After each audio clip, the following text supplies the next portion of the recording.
आदरणीय के.एन. गोविंदाचार्य जी अपने देश के एक श्रेष्ठ विचारक हैं।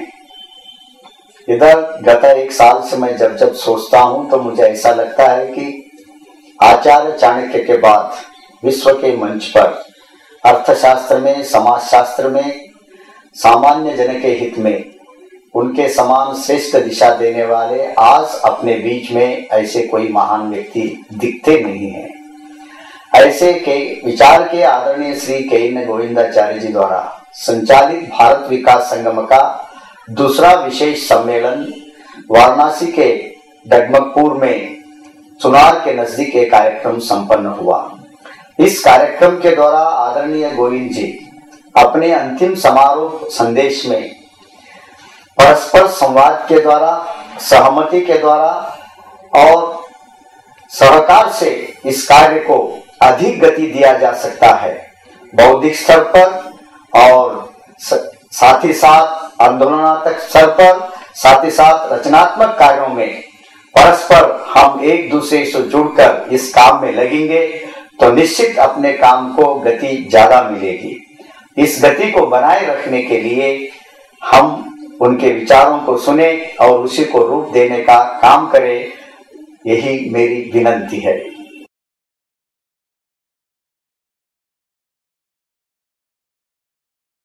देवकी परमानंदम कृष्णं वंदे जगद्गुरुम्।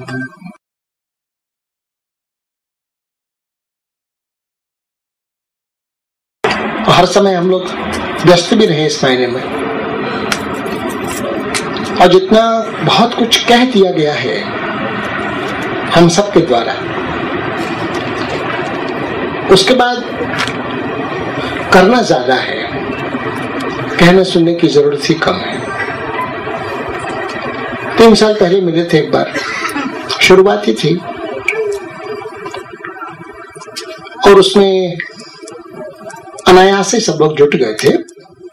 उसमें पहले भी बहुत कुछ सोचा नहीं था, उस सम्मेलन में भी बहुत कुछ सोचा नहीं गया था, लेकिन सहज हाँ कुछ होना चाहिए, हो सकता है, होना चाहिए कि इच्छा तो हो सकता है का विश्वास, इतना उसमें से निष्पन्न हुआ था।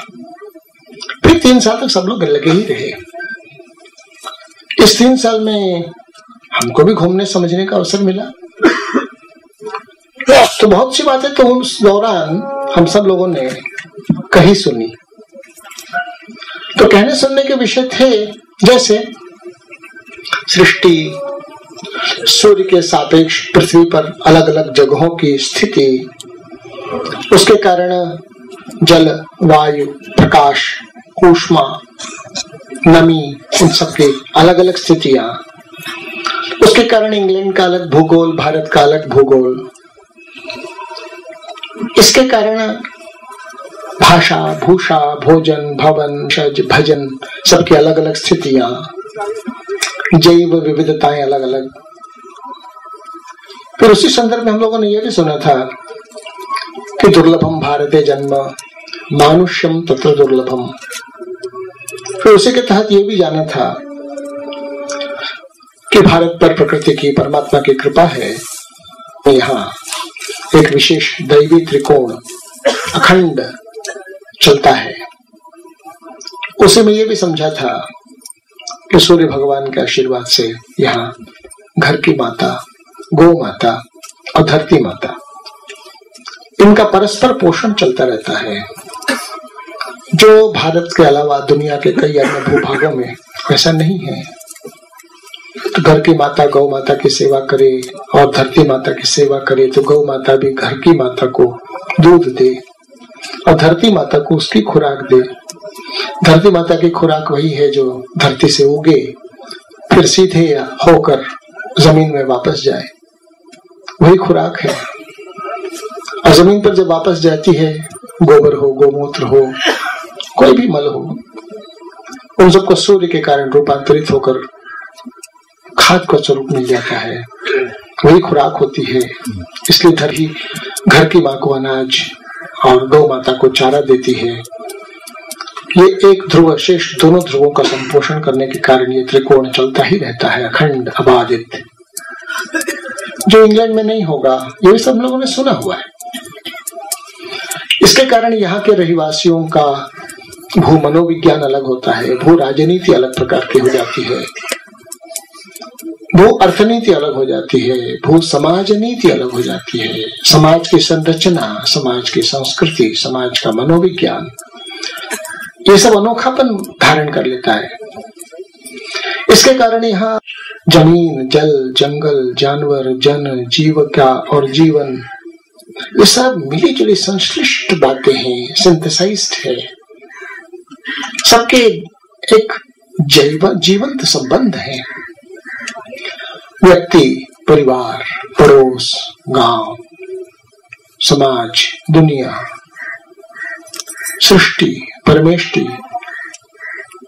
सब एक ही चेतना की अभिव्यक्ति है। इसमें हम लोगों ने बहुत सुना हुआ है, समझा हुआ है।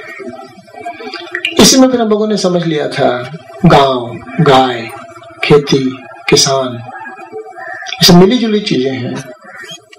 कोई भी एक घटक कमजोर होगा तो बाकी भी कमजोर होगा ही होगा। दीवार के ईंट घस के गिरे, धीरे धीरे दीवार भी भरभरा कर गिरेगी, बाकी भी कमजोर पड़ते ही जाते। हम लोगों ने ये सुना है इसके कारण कि हम हर देश की तासीर, तेवर और जरूरत के हिसाब से चलेंगे तो बढ़ेंगे, तासीर, तेवर, जरूरत के बिना पहचान या परवाह किए चलेंगे तो घटेंगे। हर देश का दुनिया में अपना योगदान करना है। इसके लिए भारत को ही वो विश्व दृष्टि मिली, वसुधैव कुटुंबकम, यही लक्ष्य मिला, कृण्वन्तो विश्वमार्यम। ये सब हमने सुना हुआ है। इसलिए रोटी, कपड़ा, मकान, पढ़ाई, दवाई, पेयजल, ऊर्जा को अपने अपने हिसाब से ही पूरा करना चाहिए। हर देश का विकास पथ अपना अपना होगा। हमने ये भी सुना था कि विकास का अर्थ संस्कृति का विनाश नहीं, विकास का अर्थ प्रकृति का विनाश नहीं। ये भी सुना था कि समृद्धि और संस्कृति के संतुलन का ही नाम विकास होगा।